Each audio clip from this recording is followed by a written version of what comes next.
I am Mary Elizabeth Pearson. I am the Director of Curriculum and Professional Development for Games for Change, and we are so happy to have you here, technical and all. But we will help you, so go ahead and introduce yourself and take it away.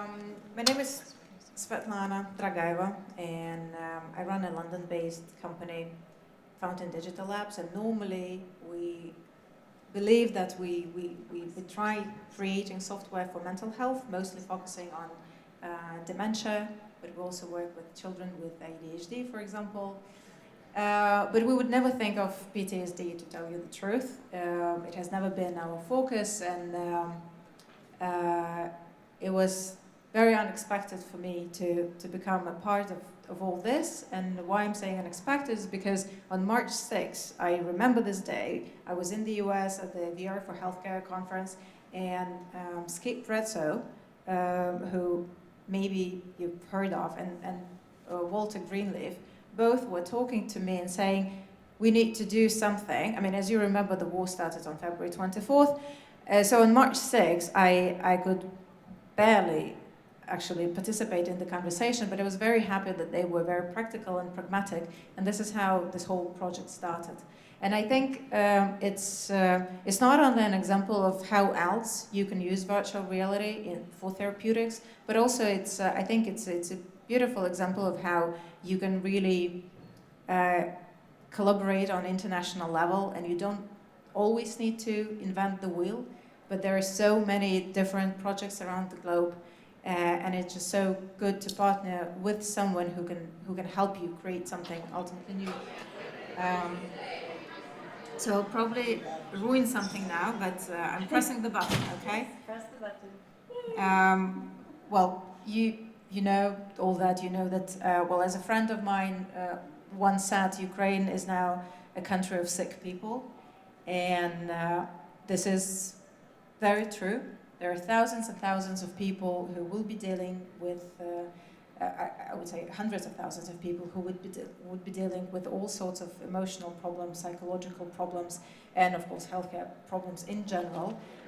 We don't know yet even the scope of the problem, because we are living through this now. And I'm saying we're living through this now because I'm Ukrainian myself. So I'm very connected to what's going on now. Exposure therapy has been used for years to treat PTSD. Virtual reality exposure therapy is something new, but it has also been used, especially here in the US. And now I need to press something for the video to start playing. Just click on the arrow. We got it. It's just a 1-minute video that tells about the project. And put your.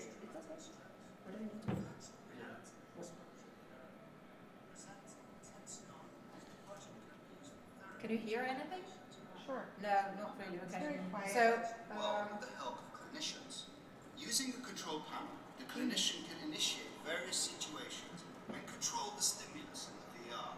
For example, they can introduce a bomb explosion, an enemy plane or helicopter flying over, interactions with enemy combatants, as well as fellow soldiers or civilians. This project builds on the original BraveMind VR exposure therapy software developed for service members and veterans who fought in Afghanistan and Iraq. We started by adapting one scenario from the original project to reflect the environments and scenarios of Russia's ongoing war against Ukraine. The first scenario takes place in early to mid-spring 2022. The setting is a small town in northern Ukraine near Kiev, such as Gostomel or Irpin. The patient finds themselves in a ruined house with no way out. From here, they can observe the passage of columns of enemy equipment and soldiers, the flyover of planes, helicopters, drones, and missiles. The VR includes a variety of assets of third-party sounds, a mobile phone ringing, a baby crying, and various sounds of war. All the sounds of weapons are real. so this was a very brief trailer.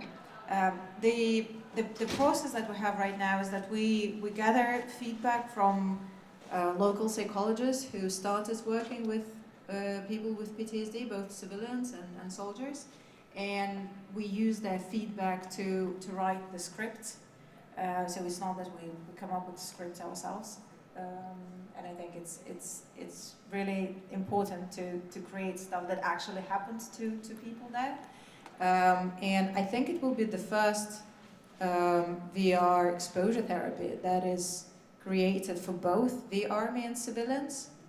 Well, the first just because there hasn't been many precedents like this before. We know that a big part will be also everything around women and violence towards women. We currently don't know how to do that because Unity doesn't let you, actually, so there are technical limitations. Yeah, so ultimately we hope that we'll have 10 big scenarios that therapists can work with. We will also be training psychologists, because you can't just use this product just because you are a psychologist. You need to be trained, because the re-traumatization is a big thing in PTSD treatment in general. But apart from that, what we did, we went to Ukraine to film, because we also thought that, so this is of course a totally CGI project, and virtual reality exposure therapy has always been CGI. Again, just because, I don't know, maybe no one has thought about it before, I don't know, we'll see what comes out of it. So we went to Ukraine to film, to gather 360 material that maybe at some point and somehow will also be used for therapy. We don't know that, we don't know yet how to use it in therapy. So for the time being, we're just gathering the material, and we also made a short film. But I just wanted to show you the making of, like, well, what we did in Ukraine. Again, I need to press something, but I don't know Gotcha. what. Okay.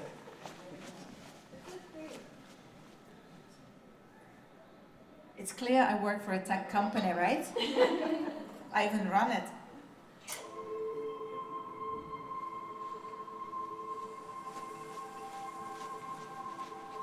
This is in Kharkiv.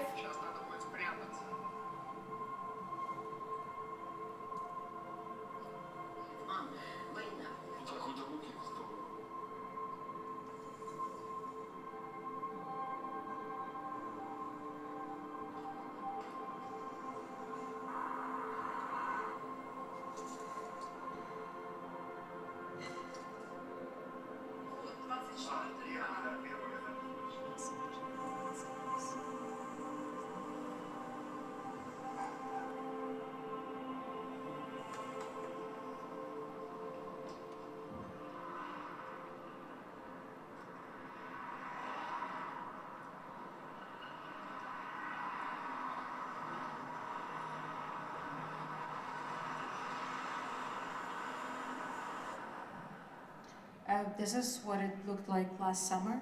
We didn't go this summer. Lots of destruction.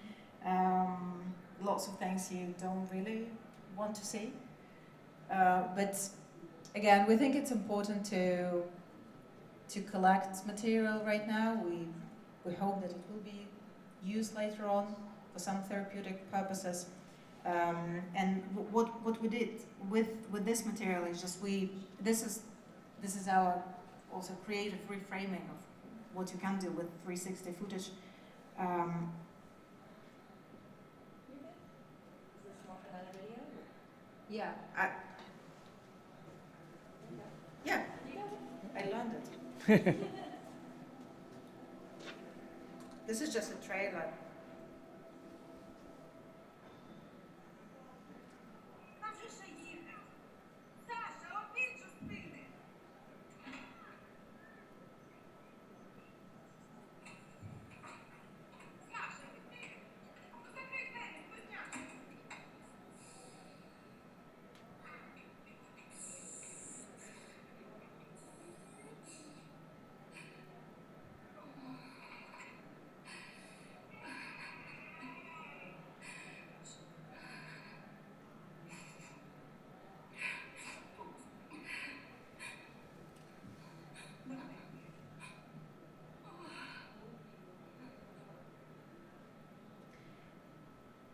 So in this short film,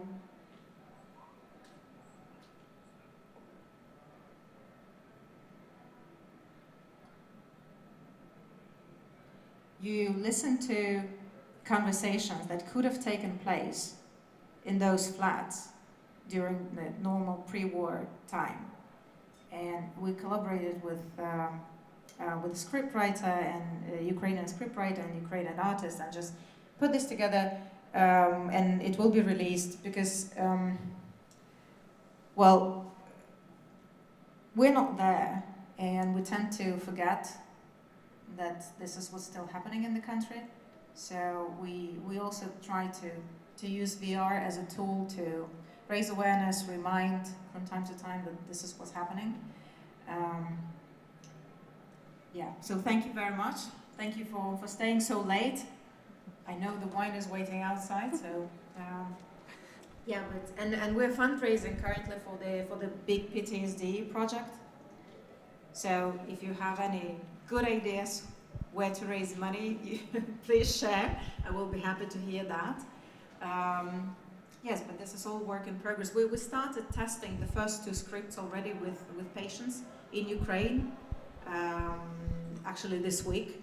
So it's all fresh, it's all new, but this is happening, and we think that it could be a great tool to deliver therapeutic help to thousands of people, especially those who are not used to therapy, you know, and you invite them to experience something in VR. It's like an added value that it's, you know, I'm okay, I just want to try VR. Because of course, especially for Ukrainian men, it's super difficult to agree to go into therapy. It's a big thing too. Thank you. Thank you so much for persevering through the Oh, that's fine. That's fine. So That's thank fine. you so much.